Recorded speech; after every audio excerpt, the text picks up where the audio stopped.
The sweet spot right there, keeping the blue dot up until your flame flattens out. See how it looks like a duck's foot? Mm-hmm. Now, see that middle toe on the duck foot? You're going to aim that middle toe on the duck foot straight at the triangle-shaped opening. I was raised across the street from a man who trained Navajo Indians for the Navajo tribe. Grand miner in the late 40s and early 50s when the young men were coming back from the war and there was nobody left to pass the art on.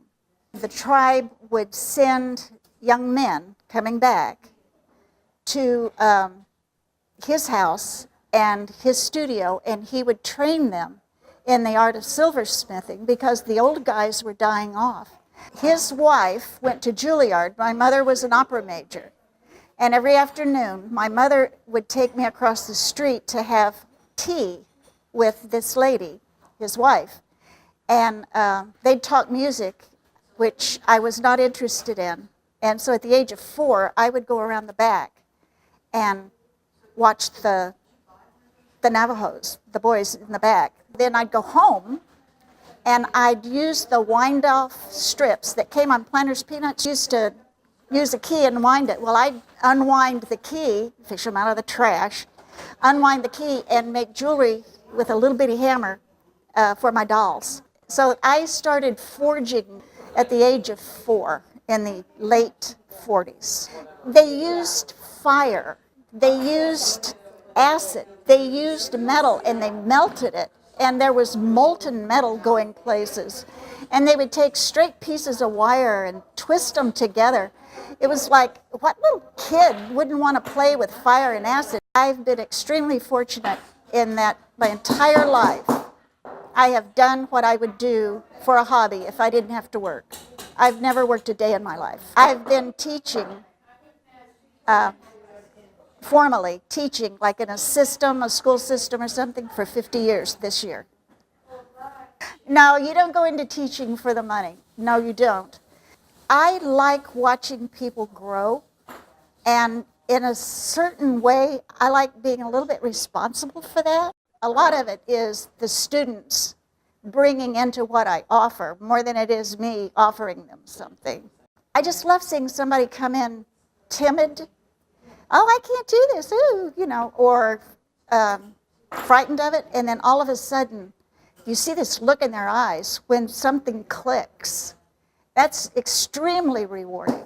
The mechanisms, the engineering, visualizing something in your head and deciding what materials to use and then working out, I hate to use the word math, but there is a bit of mathematics involved.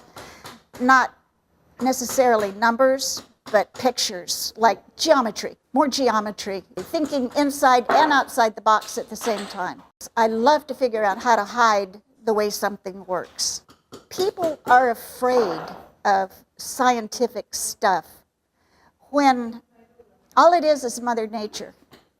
And it's comforting to know that there are rules. And for the people who have to have rules, this is a great craft to go into, a great art to go into. For the people who don't like rules, it's also a great craft to go into. But certain things work certain ways. And if you understand how something works, then when it goes awry, you can fix it. Get your duck foot. Aim at the middle, sneak up. How close? Keep going. See how it spins around the outside? Yes. Watch your solder. Don't get too high. Stay low. 1, 2, don't move. 3, you're done, stop.